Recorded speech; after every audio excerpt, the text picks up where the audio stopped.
Meus amigos, boa tarde.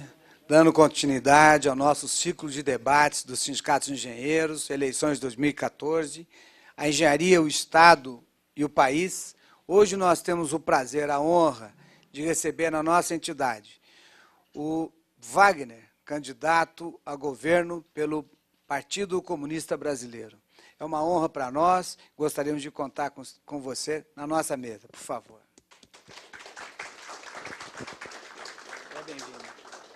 Gostaria também de convidar para compor a mesa conosco o candidato a vice-governador pelo PCB, Hermine, por favor.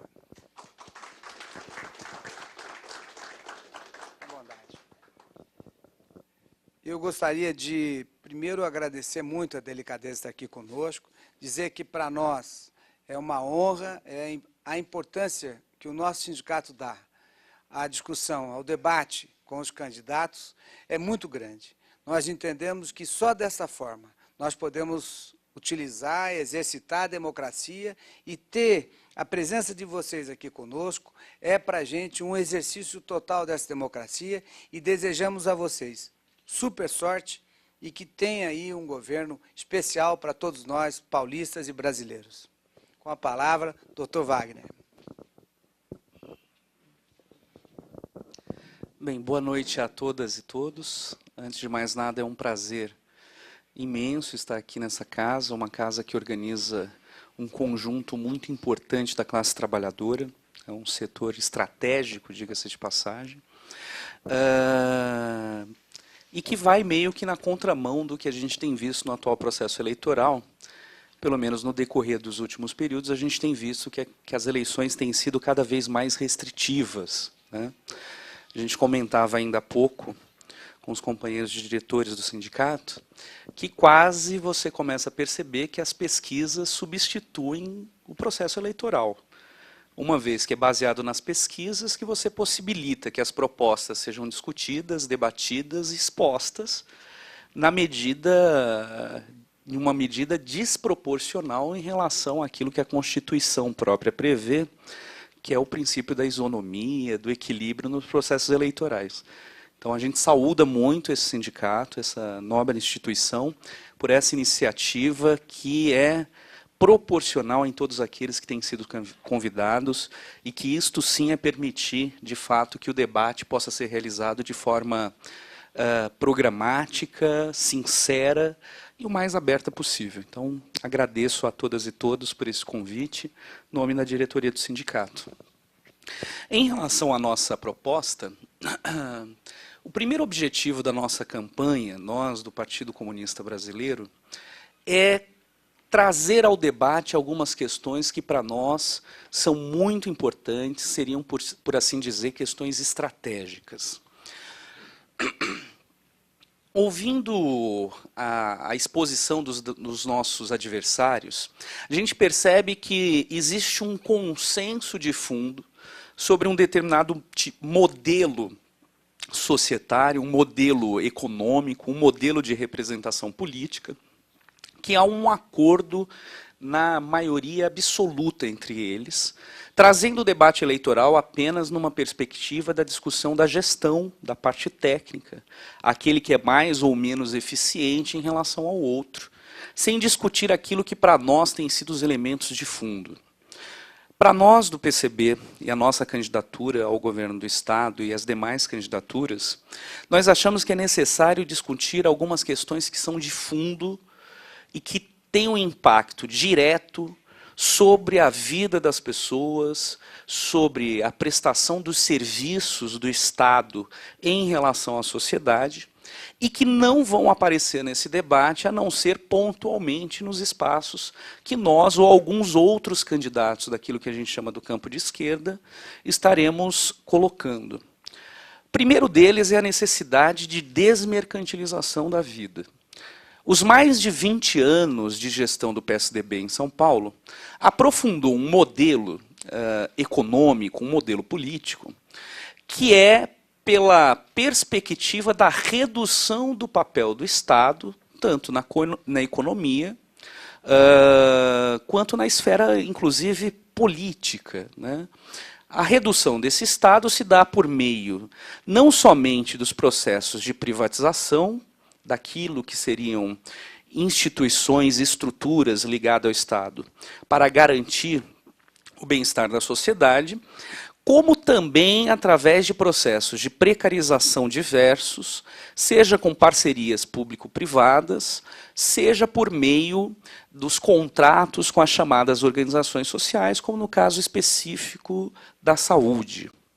Nesse sentido, a nossa linha geral da campanha, ela se define pelo processo de reverter os processos de privatização dos serviços essenciais. Isso se remete diretamente à necessidade de que não seja mais a perspectiva do lucro o ponto prioritário e inicial na condução das políticas públicas. Então, não dá para esperar, por exemplo, citando o caso especificamente do abastecimento de água em São Paulo. Os processos de privatização da Sabesp não geraram apenas condições mais precárias de trabalho, salários mais achatados e arrochados, piora nas condições de trabalho no sentido geral, mas geraram também diretamente o baixo investimento na manutenção e na ampliação dos nossos mananciais, porque para uma empresa privada, o objetivo dela, e no caso da Sabesp ela não é completamente privada, mas houve vendas de ações da ordem de quase 50%, a perspectiva de uma empresa privada, em primeiro momento, é a sua sobrevivência enquanto empresa. E quanto empresa, ela precisa ter lucro. Então, o princípio de qualquer setor privado, quando se trata de um serviço essencial, é colocar a lógica do lucro anterior à necessidade das próprias pessoas que ele atende. Nesse sentido, o baixo investimento feito nos processos de manutenção e ampliação dos nossos mananciais estão diretamente relacionados com a crise de água que a gente vive no estado de São Paulo. Para reverter isso, o atual governo do estado tem ido para as chamadas soluções emergenciais. E, mais uma vez, as soluções emergenciais pensado em outro mercado, agora no mercado do voto. Então, nesse sentido, ao invés de se colocar um processo de racionamento de água de maneira estratégica, pesquisada, com controle de impacto, garantindo a qualidade da água que é servida à população no estado, o governo preferiu fingir não realizar esse tipo de racionamento. Todo mundo sabe que ele está acontecendo, mas ele não é declarado. Preferiu colocar a população sendo servida pela chamada reserva técnica, onde quem trabalha no setor de meio ambiente, quem trabalha na questão da gestão ou da engenharia ambiental, sabe os riscos de saúde pública que está sendo colocada à disposição da população do estado de São Paulo. Falando da região do Paraíba, então, o controle da vazão do Rio Paraíba, através da contenção no estado de São Paulo, isso pode ter impactos profundos, não somente no armazenamento do estado de São Paulo, na distribuição de água em São Paulo, mas também para os estados do Rio de Janeiro, inclusive de Minas Gerais. Esse tipo de política, que se volta apenas para resultados pragmáticos, seja do lucro ou do mercado do voto, precisa ser rediscutido. Na verdade, essa lógica tem que ser desconstruída para que os princípios do atendimento à vida das pessoas retomem a ser a prioridade daquilo que são os serviços públicos. Em relação, por exemplo, ao sistema de transporte, os processos de concessão das linhas novas do metrô, os processos de construção dessas novas linhas estão repletos de denúncias que vão desde fraudes financeiras, passando por compra e execução de trabalhos e de materiais de segunda, terceira qualidade como forma de contenção de custos, com a morte de profissionais pela falta de acompanhamento, supervisão de verdade, de forma idônea, dos processos de desenvolvimento dessas obras, colocando em risco quem trabalha, colocando em risco quem vai utilizar esses serviços. E, mais uma vez, você encontra a lógica da perspectiva privada se colocando acima da necessidade da população. Em se tratando da educação, você vai perceber que as políticas que têm sido colocadas, elas têm como grande resultado o processo de precarização completa do ensino público. Claro que o Estado ele não é responsável pelo ensino básico, ele só é responsável pelo ensino fundamental e médio. Mas você não encontra a orientação e a participação do Estado em investimentos diretos que resolvam, por exemplo, a carência e o déficit de creches públicas, não só na capital, não só na região metropolitana, mas nas principais cidades do Estado. O eixo, então, fundamental de nossa campanha tem sido, portanto, a reversão completa de todas as privatizações dos serviços públicos essenciais.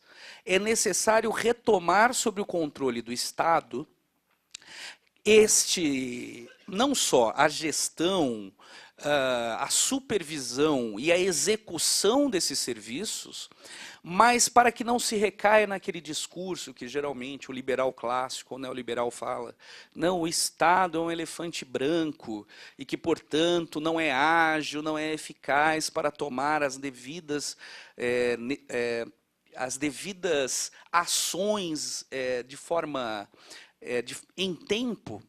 É fundamental também ter uma reestruturação da forma de gerir o Estado. Então, para nós, o que tem acontecido no aumento das manifestações, o aumento dos processos de repressão policial, passam por um cenário de falência da democracia representativa. É necessário ir além de simplesmente convocar a população para que a cada 2 anos participe das decisões, apenas elegendo um conjunto de candidatos que cada vez mais são previamente escolhidos pelos grandes grupos de mídia, pelos grandes partidos políticos e pelos grandes grupos financeiros, construtoras, bancos, redes ligadas ao agronegócio, que vão, através do financiamento, e é isso, essas empresas não doam para as campanhas, essas empresas investem nas campanhas como forma de ter controle do aparelho estatal. Nesse sentido, a nossa democracia representativa, no Brasil, efetivamente tem sido a democracia representativa dos grandes monopólios industriais, bancários e midiáticos. Então, o segundo eixo fundamental do nosso sistema político é a defesa de ampliação dos mecanismos de democracia direta. Por exemplo, nós temos defendido conselhos populares que tenham como centro da sua participação os grupos e representação da classe trabalhadora, das associações comunitárias, de movimentos, de maneira que esses conselhos eles não sirvam apenas de caráter consultivo, mas que tenham intervenção direta na supervisão e administração dos serviços públicos. Ou seja, defendemos um processo de descentralização das decisões da esfera pública através da participação direta da população. Conversávamos ainda há pouco, enquanto tomávamos um café, esse sindicato, em questão de representação, ele é o maior sindicato de engenheiros da América Latina. Não tem porquê um órgão de representatividade de um setor estratégico da classe trabalhadora não ter participação direta na gestão das obras públicas que são efetivadas no governo do Estado. É necessário repensar, portanto, essa estrutura, e a isso nós temos nominado como a construção do poder popular. Por que do poder popular? Porque nós achamos que tem que inverter o eixo de prioridades. Existe uma elite brasileira que tem sido beneficiada historicamente, não desde o início do século XXI, do século XX, que é beneficiada há mais de séculos. E que, portanto, é chegada a hora de que a base das prioridades sejam invertidas. Ou seja, são os setores que constroem a riqueza da nação, não os que controlam quem produz a riqueza.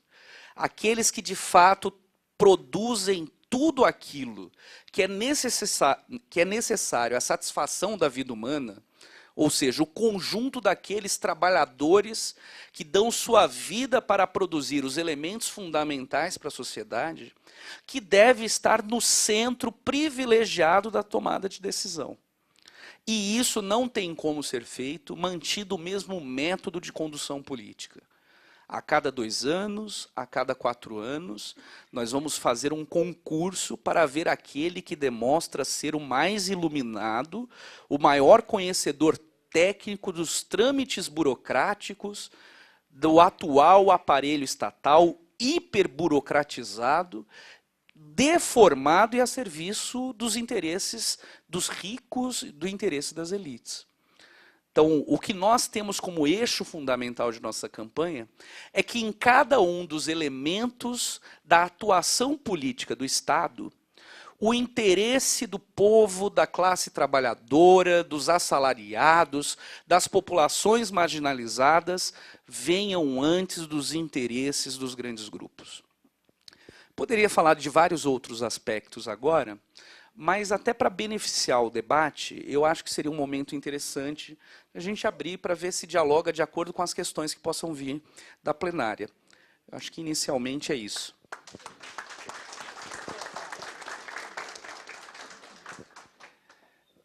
Candidato Wagner, eu queria só lembrá-lo que nós temos aqui as TVs que estão sendo passado online na internet, é isso, Rita? Pelo site do sindicato, a todos os nossos associados e aqueles que se interessam também pelas questões. Esse é bem assistido, então eu queria só lembrar que nós temos aí um número bem grande de pessoas assistindo em casa ou no seu trabalho esse nosso debate de hoje. A palavra está aberta, começando ali para o Celso Renato. Candidato, boa noite. Sou engenheiro Celso Renato de Souza, sou engenheiro eletricista, trabalho na Vivo e sou diretor do sindicato já faz uns 10 anos, né? Represento aqui a categoria dos engenheiros de São Paulo, da Vivo, e também uma parte também dos engenheiros da Embraer. O senhor colocou muito bem aqui a reversão das privatizações.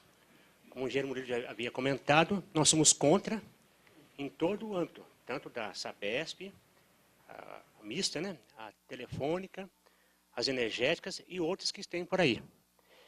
Mas, diante dessa colocação do senhor, eu queria ver qual é a solução prática que nós precisamos reverter a questão da água. Porque no Vale do Paraíba, o nosso Rio Paraíba do Sul, ele atende 10 milhões de pessoas, que é o Rio de Janeiro e Minas Gerais. Agora estão tirando água do nosso rio, talvez, para vir para cá. Para atender São Paulo, para que não haja racionamento, qual é a proposta concreta do senhor em toda essa situação que estamos vivendo, porque a água é um recurso de vida, né? Se faltar água, ontem mesmo no hotel aqui em São Paulo, no sábado, eu fui dar entrada lá, não tinha água no hotel.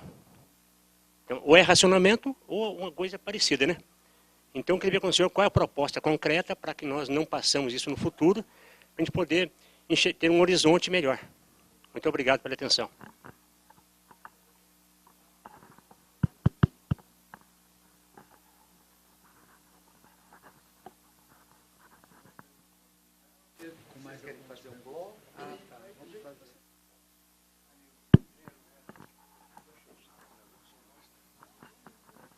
Queria fazer uma pergunta, abordar uma questão colocada, que é a questão da educação. Parece que vocês estão priorizando, no programa de gestão, buscar soluções para o nosso déficit educacional, que está ficando imenso. Não ficou muito claro E a pergunta vai na seguinte direção. Para mim, está muito claro, piorou. Alô? Olha,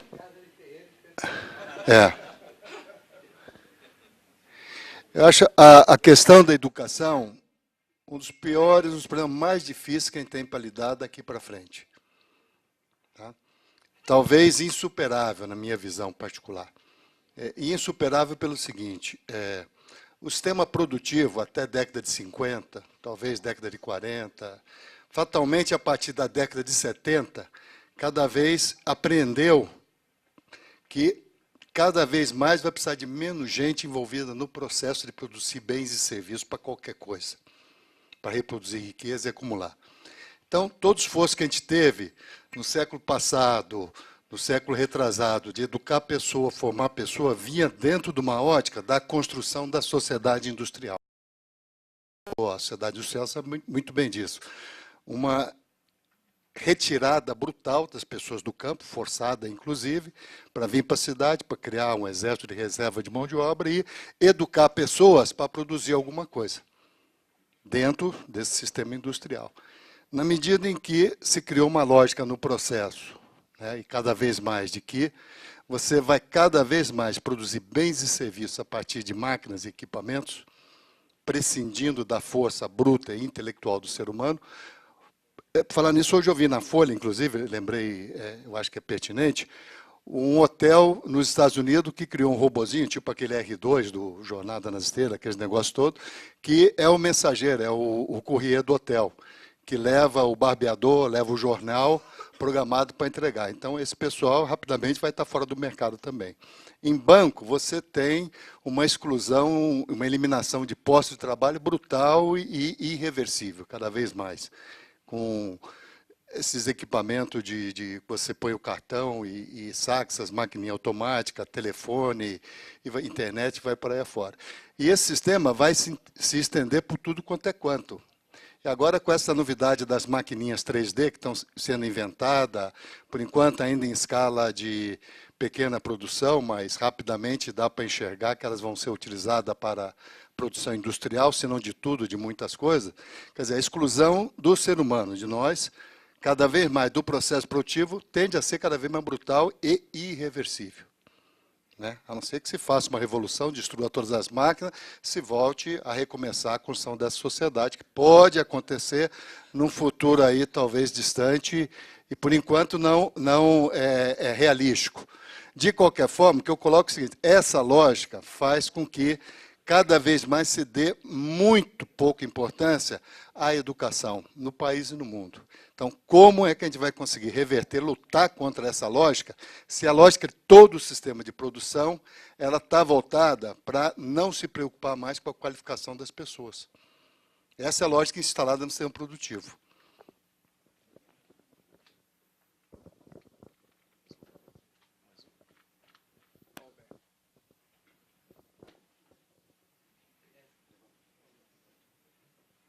Wagner, boa noite. Alberto, também diretor do Sindicato de Engenheiros, Delegacia de Bauru, interior do Estado. Nós temos grandes problemas, e estamos sempre discutindo os grandes problemas, né? E, às vezes, tem umas mazelas que passam batido, parece que não são tão importantes, mas quando a gente fala exatamente em pessoas, não podemos esquecer. Eu lembro de alguns anos atrás, quando a gente falava o pessoal que dormiam nas ruas, então a gente comentava que às noites você passa por aí, está cheio de pessoas dormindo nas ruas. Hoje, nós falamos, de dia você passa por aí, estão cheios de pessoas dormindo nas ruas. Quer dizer, é uma proliferação tamanha e se percebe que essas pessoas já desistiram. Né? São subseres humanos ou qualquer coisa assim, porque eles desistiram, eles não têm mais. Por que mudar? Quer dizer, como que a sociedade pode conviver com isso? Ou o que é que a sociedade tem que fazer com esse contingente cada vez maior de pessoas que, por um motivo ou por outro, desistiram? Então, vão acumulando-se nas calçadas, dormindo de dia, dormindo de noite, e em alguns momentos nós entendemos que elas estão nos atrapalhando. Quando, na realidade, nós estamos esquecendo que nós fazemos parte de uma sociedade e temos a obrigação de dar solução também para essas questões. Então, eu queria ver também seu ponto de vista a respeito.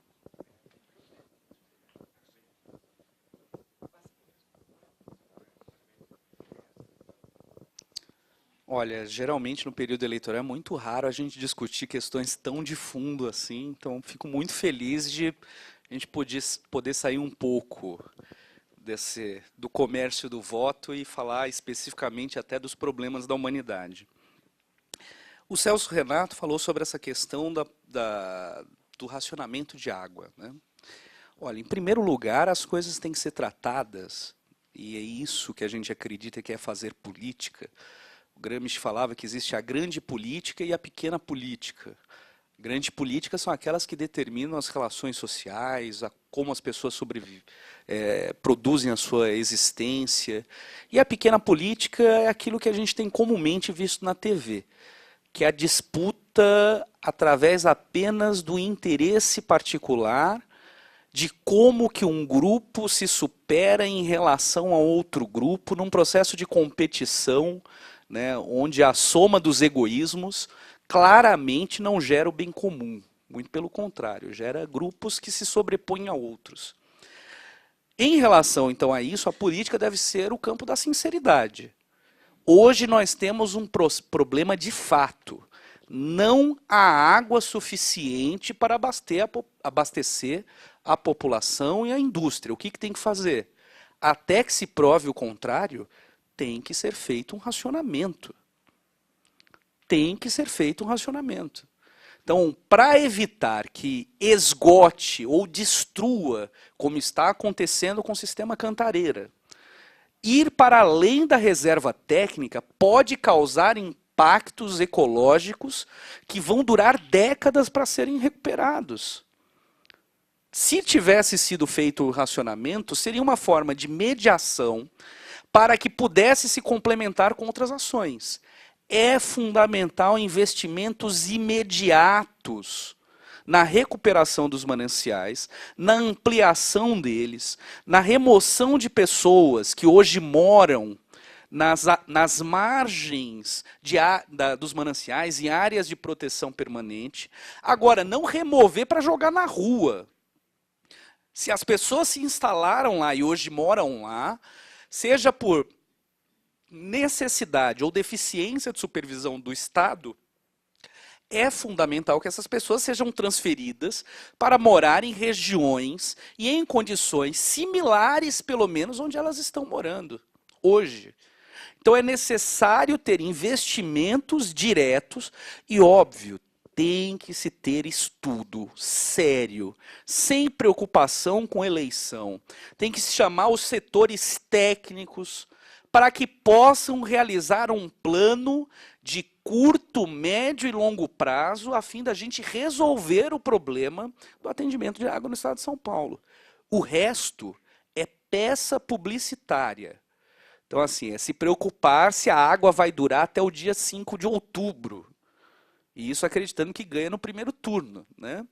Então, as apostas estão sendo feitas pelo governo atual dessa forma. Estão pensando em postergar o problema e, se estourar depois, não é a classe alta que vai sofrer os impactos da ausência de água, da falta de água no estado de São Paulo. Quem vai sofrer isso, como já tem sofrido, são as periferias, são as frações da população marginalizada, negra, pobre, historicamente culturalizada para aceitar esse tipo de discriminação concreta por ação do Estado. Então, esse jogo nós não acreditamos que se resolve dessa forma. Então, é necessário, sim, hoje, até que se prove o contrário, é necessário um racionamento, uma política de educação pública no sentido de convencer a população a utilizar a água com maior racionalidade, mesmo sabendo que também é falsa a ideia de que a população é a principal culpada do problema de água. Quem é culpado por esse processo é o Estado brasileiro pela ausência de recursos, de investimentos para garantir o processo de abastecimento e de cuidado não só dos mananciais, mas da questão ambiental no estado de São Paulo. Há quantos anos vemos aí os supostos programas de recuperação do Rio Tietê? Quais são os resultados disso? Bilhões de dólares foram emprestados pelo Banco Mundial para que em 10, 15 anos nós tivéssemos o Rio Tietê recuperado. Como é que é possível discutir a questão de água se você ainda tem a questão do meio ambiente, ainda tem uma parcela significativa da rede de esgoto no estado de São Paulo sem tratamento? Então existem saídas, agora saídas que envolvem que o Estado assuma como centro das suas responsabilidades atender os seres humanos, a população e cuidar e preservar o meio ambiente que nós, nossos filhos, nossos netos terão para sobreviver. Em relação à educação, o companheiro Esdras fez a pergunta. Olha só, tem coisas que parecem ser um grande problema. A sociedade capitalista nos fez desenvolver tecnologias, avançar cientificamente, ao ponto da gente chegar a afirmar isso. Ela está excluindo as pessoas do processo de trabalho. Agora analise por outra lógica. A sociedade capitalista produziu os meios para que cada vez, com menos gente, trabalhando menos horas, a gente produzisse todas as coisas necessárias para a vida. O problema é da tecnologia? Então nós precisamos queimar as máquinas? Não, o problema é que tem uma sociedade que precisa ser desconstruída. E para nós que somos comunistas, nós não temos nenhum problema. Nós dizemos que o capitalismo criou os meios e as condições materiais para que ele possa ser superado. Veja só, nós temos como principal política na questão do emprego, por exemplo, na educação, a necessidade de reduzir a jornada de trabalho para 30 horas. A redução da jornada de trabalho para 30 horas dialoga diretamente com a necessidade e a possibilidade de empregar mais pessoas trabalhando menos. Quem é que vai sofrer com isso? É a população empregada? Não, geralmente o debate vai dizer, mas não pode fazer isso, porque aí as empresas vão quebrar. Veja só, nós não defendemos que empresas quebrem, nós defendemos que a humanidade seja a prioridade. E isso, por exemplo, começando pelo serviço público estadual, já temos condições, hoje no estado de São Paulo, de implementar no serviço público estadual jornada de 30 horas. Pode ser até com o tempo de reduzir ainda mais. É para isso que deve servir o Estado. O Estado deve servir para atender os interesses daqueles que ele representam. Na verdade, hoje ele serve ao interesse de quem ele representa. Serve ao interesse dos ricos, serve ao interesse dos grandes grupos. E esse Estado, para nós, não serve. Por isso que nós acreditamos na construção de um outro modelo. Mantido o capitalismo, aí sim tem um problema, não para nós, para o capitalismo. Quanto mais investe em máquinas, menos gente precisa trabalhar. Sim, só que ao mesmo tempo, quanto mais ele investe em máquinas, há uma certa lei que um certo alemão falou que tem uma queda tendencial da taxa de lucro. Pior, menos gente trabalhando é menos gente que compra mercadorias. Isso vai levar o sistema capitalista aos processos de crises cíclicas periódicas. As crises fazem parte disso, obviamente, como processo de recuperação do sistema. Agora, essa recuperação se dá de que forma?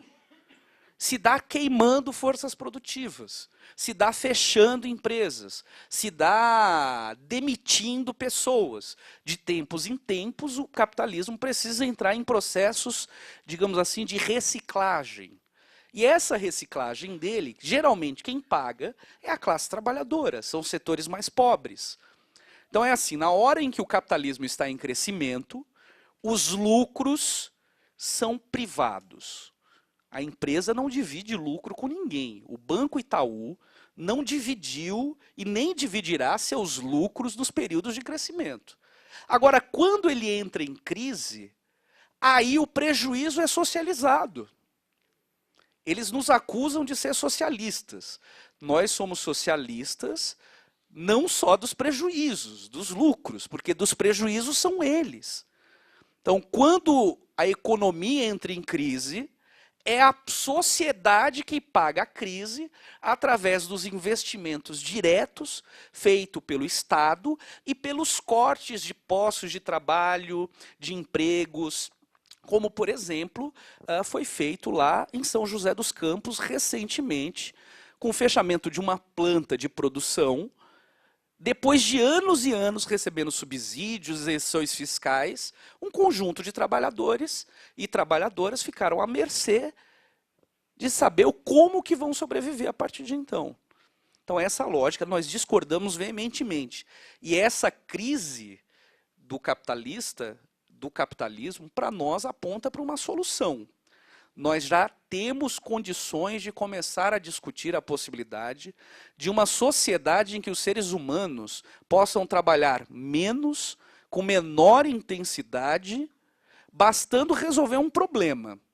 No final dos anos 90, no estado de São Paulo, o 1% mais rico da nossa população, de cada R$100 de renda, ficava com R$12, segundo a Folha de São Paulo. Este ano, a mesma avaliação, chegou que esse 1% agora tem R$20 a renda. Tem renda sendo distribuída. A pergunta é para quem? Então, para nós, eu acho que é fundamental dizer, a sociedade capitalista hoje, ela atenta contra a vida humana, contra o meio ambiente, e é preciso construir uma alternativa que não tenha como centro o lucro, a mercantilização da vida e a mercadoria, que para nós é uma sociedade socialista. Agora, antes que alguém fale, não, mas é o modelo da União Soviética, é o modelo da Coreia do Norte, o modelo de Cuba. Não, nós temos que criar o nosso modelo de transição. E não precisamos repetir erros de experiências passadas. E é possível, sim, fazer de outras formas. Agora, isso depende dos agentes, daqueles que são sujeitos desse processo de transformação, que não são os partidos políticos, que não são os políticos profissionais, mas sim o conjunto de pessoas que produzem as riquezas, aqueles que trabalham, aqueles que estão diretamente relacionados à produção daquilo que é útil para a vida humana. O Alberto comenta a respeito dessa questão daqueles que desistiram de viver, né?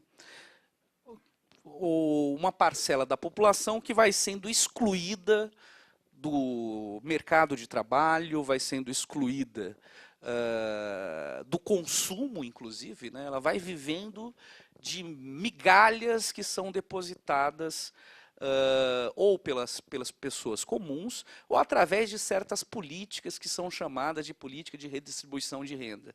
Que, a rigor, se fizer um estudo sobre isso, você vai ver que não é. Por exemplo, o Bolsa Família, que é o programa mais fundamental colocado como de retirada de pessoas da miséria, na verdade, o que o Bolsa Família fez foi retirar as pessoas de abaixo da linha da miséria e colocá-los na linha da miséria. Existiam 20 milhões de pessoas no Brasil, pelo menos, que viviam com menos de $2 ao dia. Agora elas estão na linha da miséria.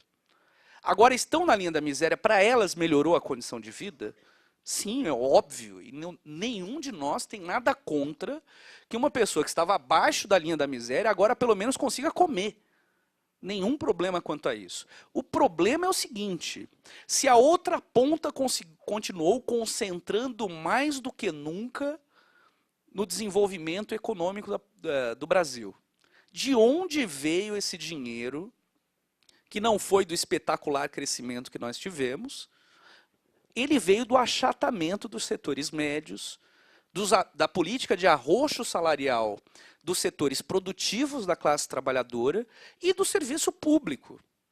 Então você tem um estreitamento da distância daquilo que é chamado classe média, dos setores médios, e uma aproximação com os setores mais empobrecidos da sociedade, E a isso estão chamando de nova classe média. Esse setor médio, muitas vezes, não sente esse impacto agora, porque ele compensa a perda de qualidade de vida através do endividamento. Então, aquilo que eu perco hoje como condição material de aquisição de itens de consumo, eu compenso com financiamentos de 2, 3, 4 reencarnações, que uma hora isso vai apresentar suas contas. Então, nesse sentido, é uma outra contradição que está posta, onde uma parcela significativa da população, mesmo tendo alguma melhoria de vida, tem uma ausência de perspectiva de resolver questões fundamentais. Não é só comer, não é só beber. Tem que ter onde morar, tem que ter espaços para se ter lazer. É preciso ter melhoria naquilo que é qualidade de vida como um todo. E isto, o atual modelo de desenvolvimento, o atual modelo econômico, o modelo de estruturação do nosso Estado, seja em nível federal ou em nível estadual, não dará conta de suprir essas contradições. Porque ou você precisa desconcentrar a riqueza na mão dos poucos, que cada vez se tornam mais ricos, ou vai se inviabilizando a possibilidade da vida plena, ou seja, isso vai virando uma sobrevida por uma parcela cada vez maior da população. E, obviamente, enquanto todo mundo estava falando que tudo ia bem, a economia crescendo, de repente a gente vê as jornadas de junho do ano passado. Do nada, como um trovoada em céu azul, milhares, milhões de pessoas vão às ruas pelo Brasil inteiro protestando por tudo. Protestando por tudo. E o pretexto inicial foi uma redução de tarifa de 20 centavos.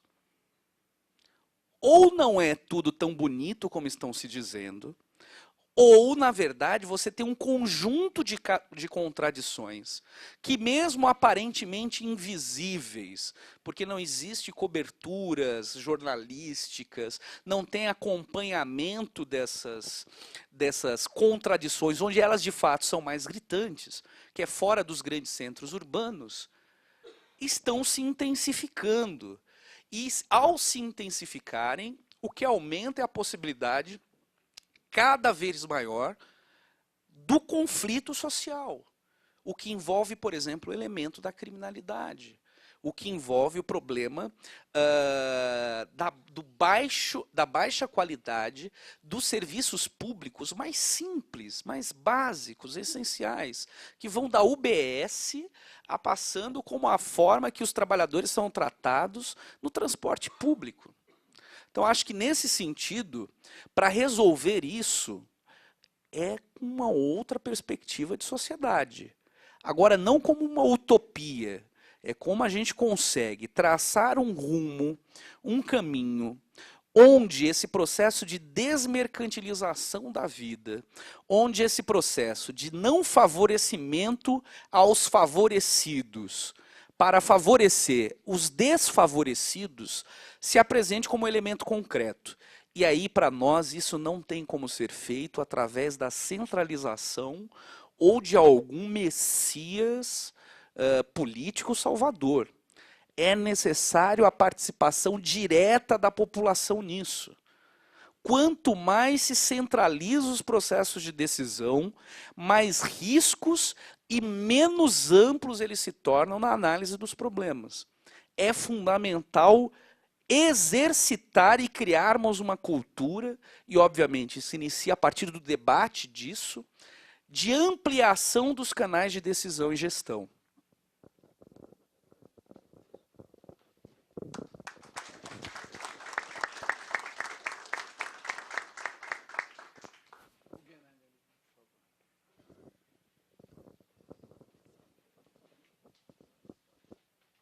Boa noite, Wagner. Newton Guenaga, filho da delegacia da Baixada Santista. Newton, N de navio. N de navio, é isso mesmo. O navio está no mar.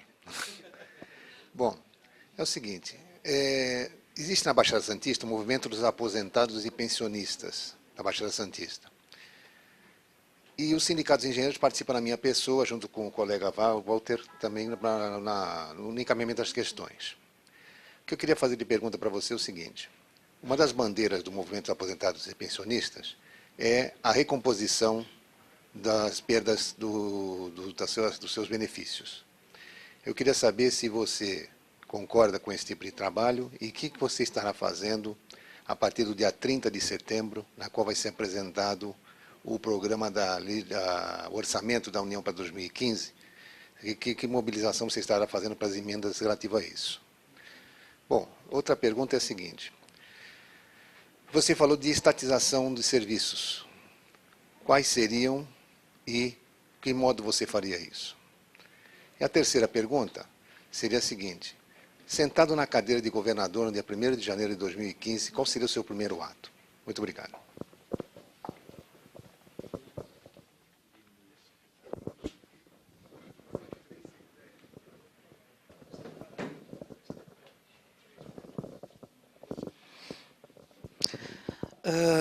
Vamos lá. Aposentados e pensionistas. Somos completamente favoráveis ao processo de recuperação salarial ou das pensões e aposentadorias. E queremos aproveitar até esse ponto para dizer o seguinte. O investimento em programas sociais do governo do Estado de São Paulo hoje é da ordem de algo em torno de 20 a 22 bilhões. Enquanto 18 bilhões são repassados por conta dos serviços da dívida.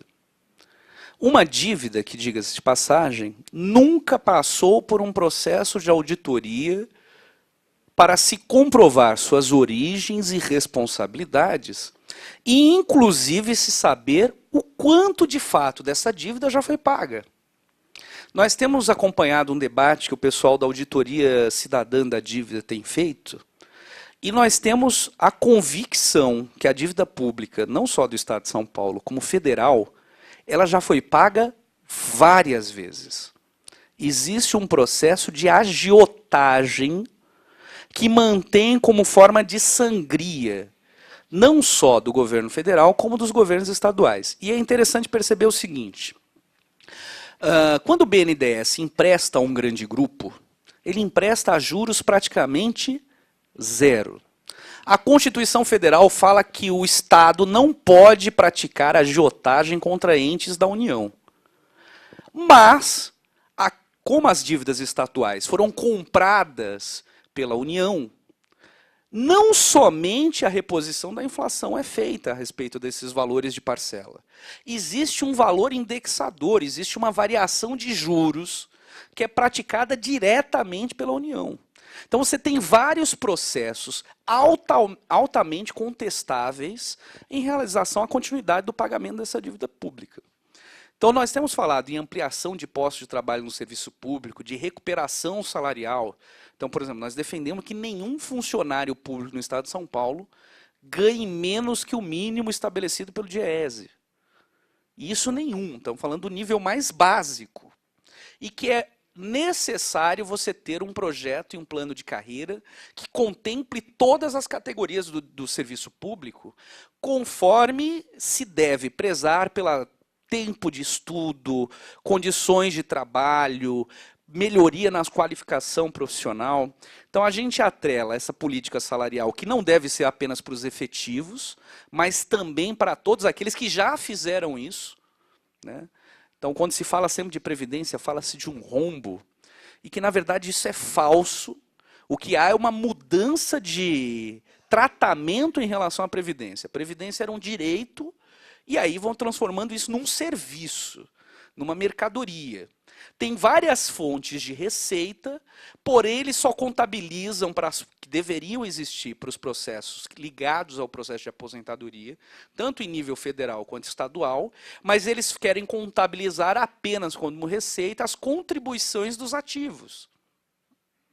O segundo aspecto é que existem despesas que são feitas e efetivadas com recurso da Previdência, seja federal ou dos fundos de pensões estaduais, que entram como despesas daquilo que não deveriam ser, que seriam restritamente do pagamento de pensões e aposentadorias. Então, existem inúmeros elementos que colocam que, primeiro, esse rombo que existe em se tratando de previdência, de aposentadoria, isso é falso. O Estado deve garantir isso como um direito e não é um peso para a sociedade, agora, investir no pagamento daqueles que construíram a sociedade em que nós vivemos agora, que deveriam ter agora o seu período de repouso, de descanso, respeitado e garantido pela sociedade, agora é colocado como um peso morto. Então, nós divergimos completamente dessa avaliação e entendemos que é possível e necessário fazer esse tipo de processo de recuperação. E a verba tem. Inicialmente, vem do não pagamento da dívida pública estadual. Nós somos favoráveis à suspensão dela. E, inclusive, defendemos que é necessário construir um movimento pelo fim da lei de responsabilidade fiscal. Primeiro, porque ela é uma propaganda falsa. A lei de responsabilidade fiscal é a lei de responsabilidade fiscal para os banqueiros. Então, o Estado não tem que ter como prioridade responsabilidade com o agiota. Ele tem que ter responsabilidade com a população. E se o Estado é fornecedor dos serviços públicos necessários a essa população, é fundamental que ele invista todos os recursos possíveis a partir dessa prioridade. O que for de fato para pagar, após um longo estudo e uma auditoria, aí avaliaremos como é a forma de pagamento, se é parcelado, em qual grau de reposição. Agora, isso só depois de comprovar que essa dívida existe. O que eu digo, nós temos convicções. Já pagamos essa dívida e não foi uma vez só. Então, em relação aos aposentados, o dia 30, eu queria até mais detalhes do que vai estar tendo no dia 30, que eu não estava bem informado.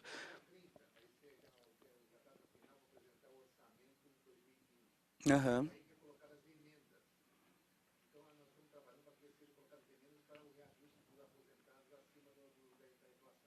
Perfeito. A diferença da nossa forma de conduzir não só a candidatura, mas como nosso projeto político, é que em muitos momentos nós não vamos ter respostas por algo, por ou não ter conhecimento, ou não ter tido de ter feito o estudo necessário, mas nos colocamos à disposição de estar representando essas demandas, uma vez que elas sejam oriundas da classe trabalhadora. Então, nossa candidatura, a gente tem feito isso em vários momentos. Com certeza, em relação a isso, queria inclusive que o companheiro me enviasse um pouco mais de informações sobre isso, que nós temos interesse absoluto de colocar nos nossos debates a necessidade de estar tratando sobre esse tema. Em relação à reestatização, geralmente acusam os comunistas, os socialistas revolucionários de não quererem cumprir contratos. Né? Dizem assim, olha, mas existem contratos de concessão às rodovias estaduais, né? Existem contratos de concessão com as organizações sociais, no caso de hospitais. Nós queremos dizer que nós queremos usar justamente esses contratos para pôr fim a essas concessões.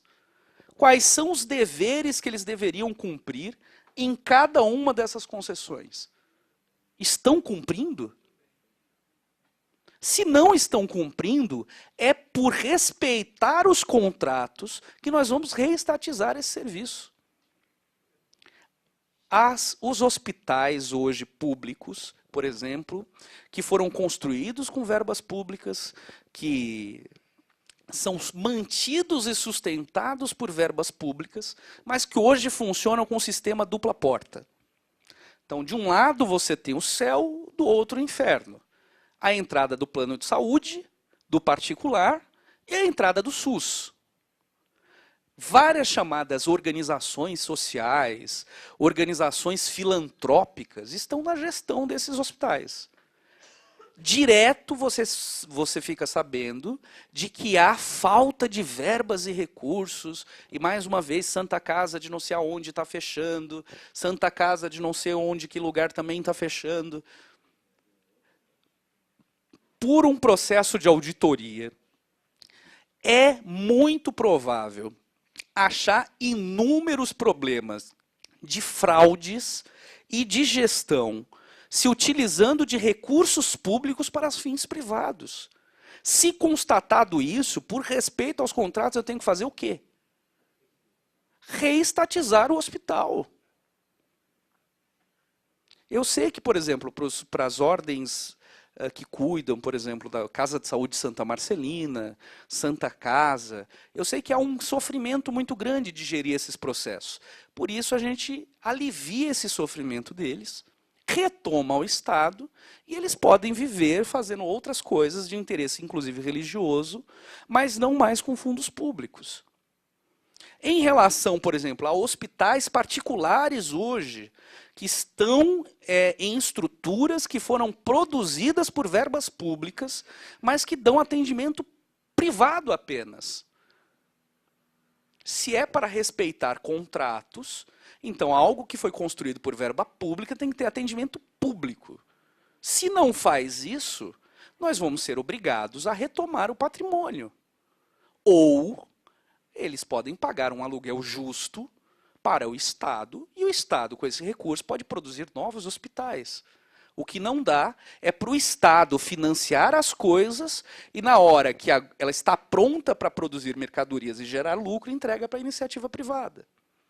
O Estado constrói as rodovias e aí, quando está pronto, coloca lá uma empresa privada concessionária que o dono vai estar na lista dos 10 maiores ricos, das famílias mais ricas do Brasil no atual momento.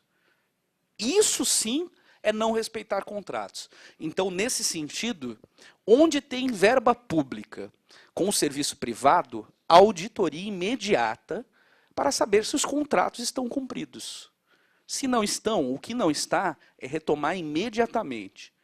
E o que está cumprindo, nós vamos estabelecer um conjunto de regras e normas a mais, aditivos de contrato, que, se não respeitados, também valerão o direito do Estado retomar aquilo que é do povo, não do interesse privado.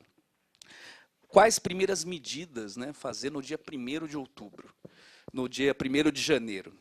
Eu até gostaria de pensar isso com certa sinceridade. A chance da gente estar no 1º de janeiro é muito, muito pequena, né? Nosso papel nessa campanha, assim, o voto para nós é importante no seguinte sentido, no sentido que ele aponta que um conjunto maior de pessoas estão compreendendo o debate que nós estamos colocando e que estão vendo a necessidade de aprofundar esse debate. Eu não acredito em mudanças radicais sem a participação direta da população como protagonista do processo. Até o momento eu não vejo essa movimentação. Então, nesse sentido, é muito difícil estar no 1º de janeiro sentados na cadeira. Mas se estivéssemos, é certeza que tem algum movimento nas ruas e que as coisas estão no outro patamar de conjuntura. E estando, são as demandas populares que, desde o 1º dia de governo, nós vamos estar atendendo. Por exemplo, é necessário acabar com a polícia militar no estado de São Paulo. A polícia militar, que é uma herança direta da ditadura militar, ela não age como uma força que protege a sociedade. Ela é uma força de ocupação de território. A população, para ela, é hostil. E é por isso que, quanto mais polícia se coloca na rua, os índices de criminalidade não diminuem. Porque essa própria polícia, ela é agente de parte dessa violência que é gerada na sociedade. Seja por meio de crimes que são praticados comumente nas periferias, né? Os grandes jornais, direto nos últimos tempos, têm mostrado grupos de extermínio com ligações à polícia militar.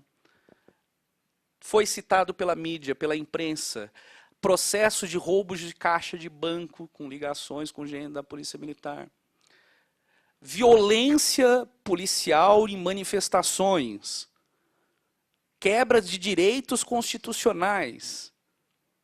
Você vai ver a polícia militar relacionada.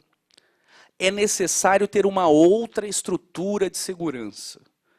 Não estamos dizendo que nós não vamos precisar de uma estrutura de segurança. Estamos dizendo que a polícia militar não serve para isso. Precisamos de um corpo de segurança civil, de patrulhamento comunitário, que esteja a serviço da população e supervisionado por ela. Não são os tribunais militares, Eu acho que quem viveu o período da ditadura sabe muito bem como vivem os tribunais, como são os processos nos tribunais militares, que devem ser a supervisão dos chamados autos de resistência, que se ampliam cada vez mais, onde a população é mais marginalizada.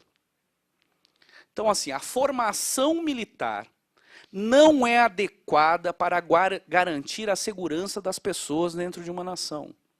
A formação militar é para outra coisa, para combate. São para ações de extermínio, são para guerras. Isso não deve estar associado ao convívio contínuo com as pessoas. E quando a gente fala isso da polícia militar, não estamos falando do policial militar em si.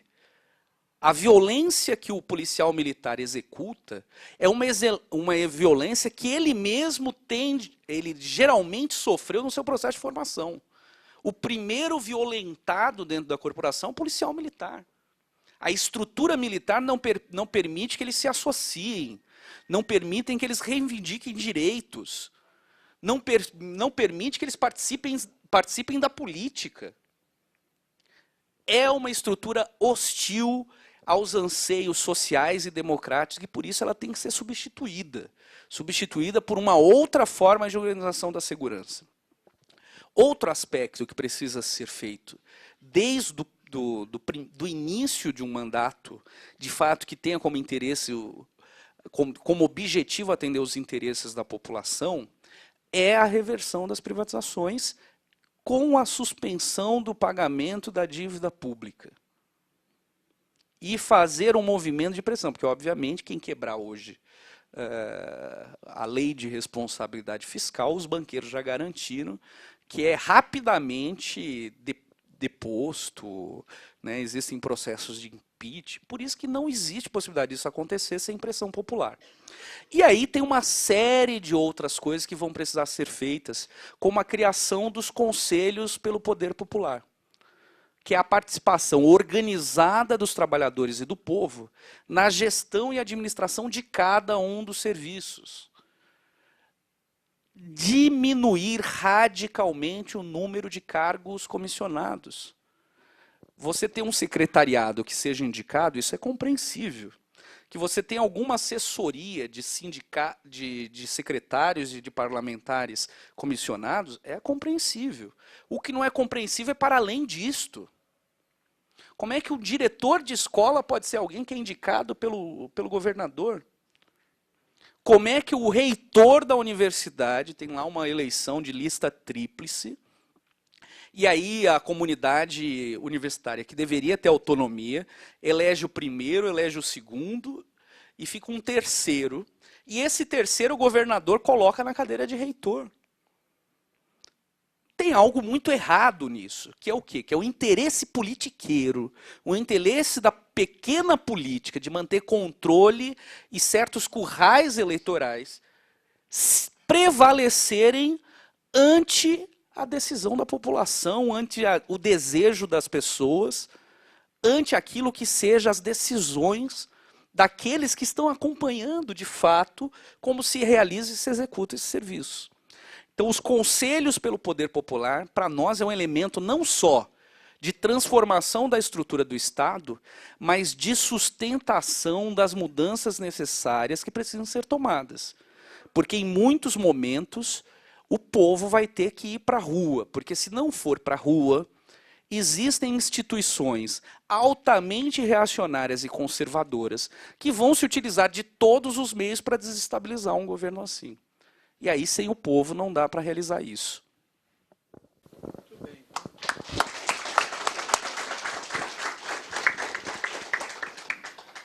O Wagner, antes de você terminar, é claro que a gente está vendo a política, todos nós acompanhamos essa semana, uma semana fatídica, com o falecimento até do candidato Eduardo Campos. Eu queria saber o seguinte, como é que você está vendo a política a partir de hoje? Eu estou dizendo até a questão dos candidatos, na verdade, como candidaturas. Como é que você está enxergando? Você acha que mudou? Você acha que vai mudar? Como é que você vê isso? Eu acho que é importante até para nós sabermos a sua opinião. E aí, nesse sentido, é bem uma opinião pessoal, porque como esses fatos estão acontecendo agora, nem nós também tivemos muito tempo para discutir coletivamente. O falecimento do Eduardo Campos, a sua morte trágica, não só dele, é bom lembrar, né? Tinham mais 7 pessoas no avião, algumas pessoas estão sem casa, foram feridas pela queda do avião. Então, uma tragédia como essa não é apenas da figura pública, né?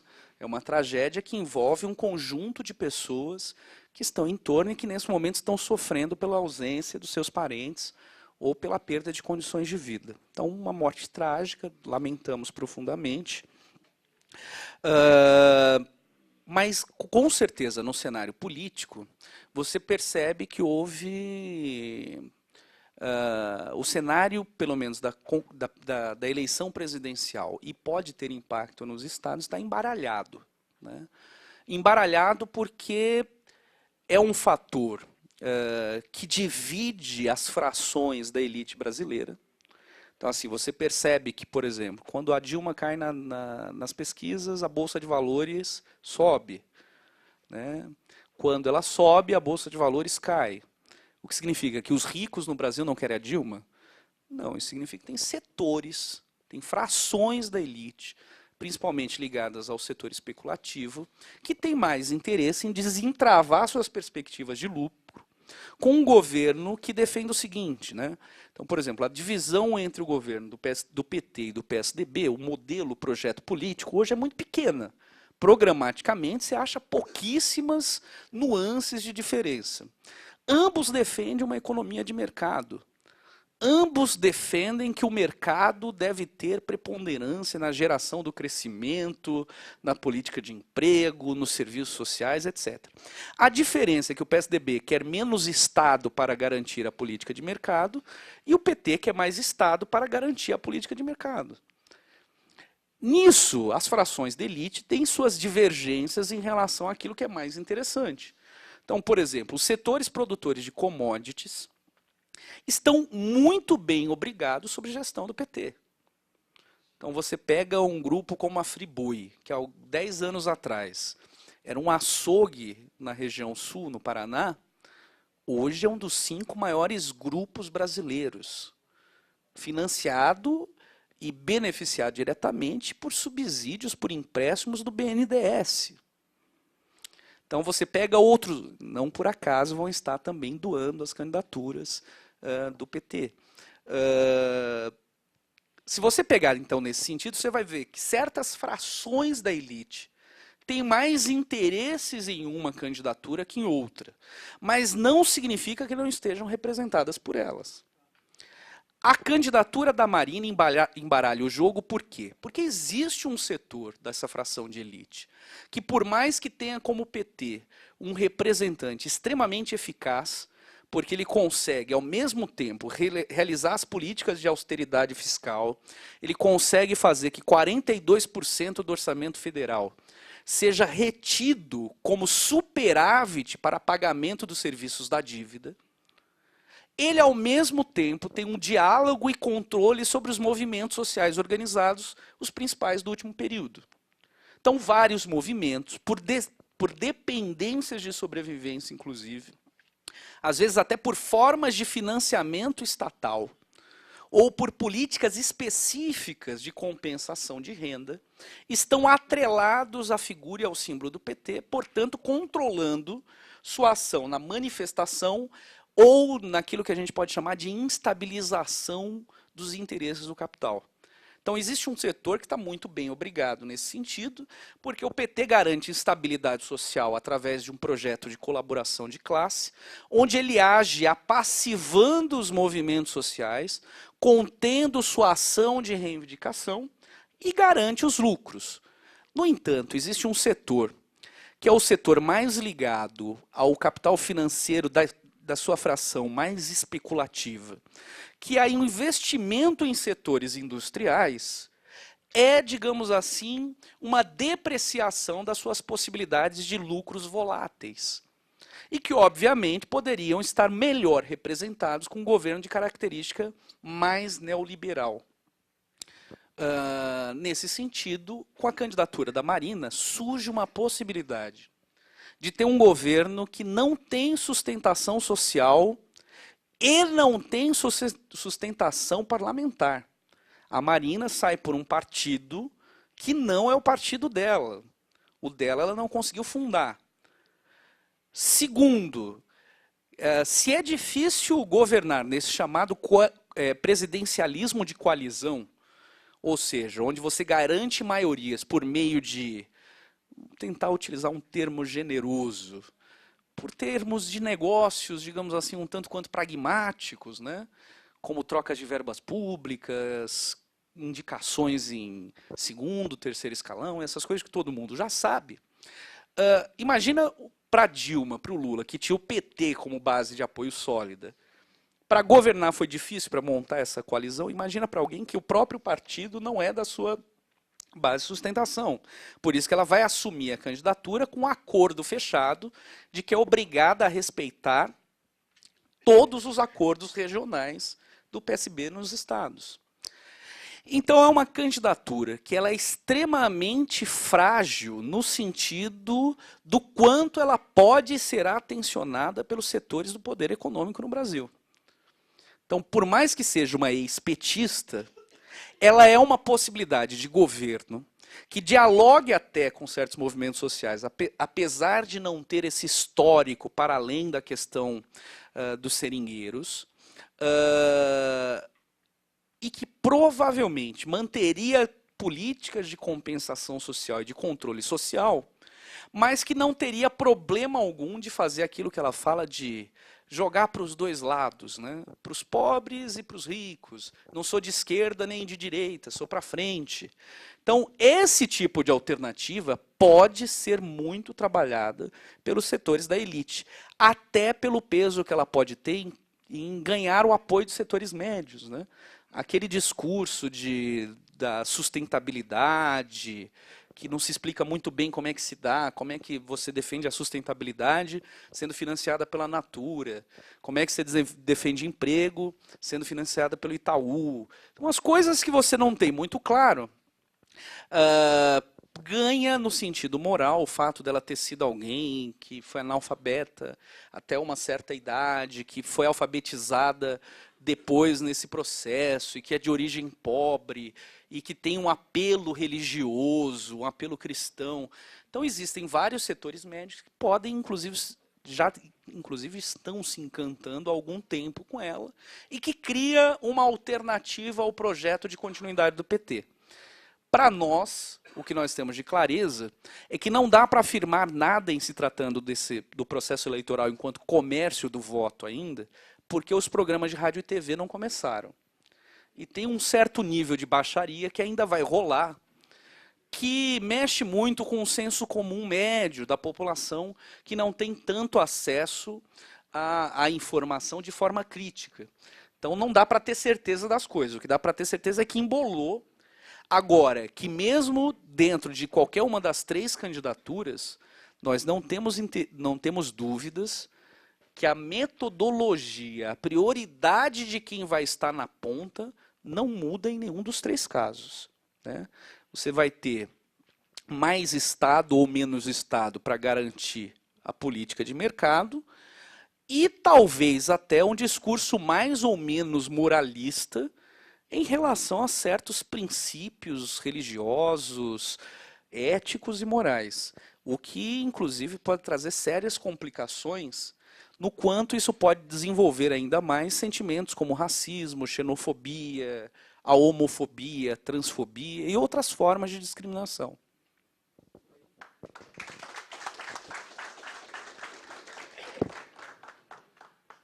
Eu queria, então, agradecer muito Wagner, Hermínio, né? E o Robson, que é o companheiro aqui da POSP, que está conosco também. Companheiro, seja bem-vindo ao nosso sindicato. Agradecer aos senhores, dizer que é satisfação nossa de ouvi-lo e perceber que você está muito bem preparado política e tecnicamente. Acho que se nós tivermos um governador com o seu pensamento, com a sua forma, nós seremos muito bem representados no Palácio de Governo. Parabéns pela sua fala, parabéns pela sua coragem de sair candidato, de colocar o seu nome, participar efetivamente dessas questões da sociedade brasileira. Para nós é uma satisfação tê-lo aqui. E eu queria, então, lhe passar o livro da Federação Nacional dos Engenheiros, que retrata uma história da nossa federação de 50 anos, passar a você as revistas Brasil Inteligente, que fala da nossa CNTU, e que aqui nós falamos muito de educação, não é? Que eu queria passar também para você. E esse é um documento que nós passamos a todos, eu vou tirar até uma foto, né? Passamos a todos os candidatos a governador, presidentes e também ao Senado, que retrata aqui as nossas opiniões, projetos de propostas factíveis para o desenvolvimento e crescimento do país, que foi uma obra discutida com muitos seminários, que vem esse projeto Cresce Brasil, mais engenharia, mais desenvolvimento, ele vem desde 2006. Essa é a nossa nova versão, com novos desafios, tá ok? Para que você possa contemplar no seu plano de governo, tá bom? Se assim você entender como factível. Muito obrigado e a palavra final é a sua. Bem, mais uma vez agradecer muito por esse convite, né? As eleições são só um passo, a gente continua aberto ao diálogo após esse processo, independente do resultado dele. E uma coisa é certa, né? As eleições são importantes porque uma parcela significativa da população só debate política nesse período. Então, é uma possibilidade muito grande de dialogar com um conjunto fundamental da classe trabalhadora. Mas ela é um momento de outros. Então, nós apostamos que não existe nada que seja possível de transformação, de fato, substancial, que não passe pela ação do próprio povo, da classe trabalhadora e das ruas. Então, as eleições é um passo, mas as ruas são o nosso caminho. Muito obrigado mais uma vez.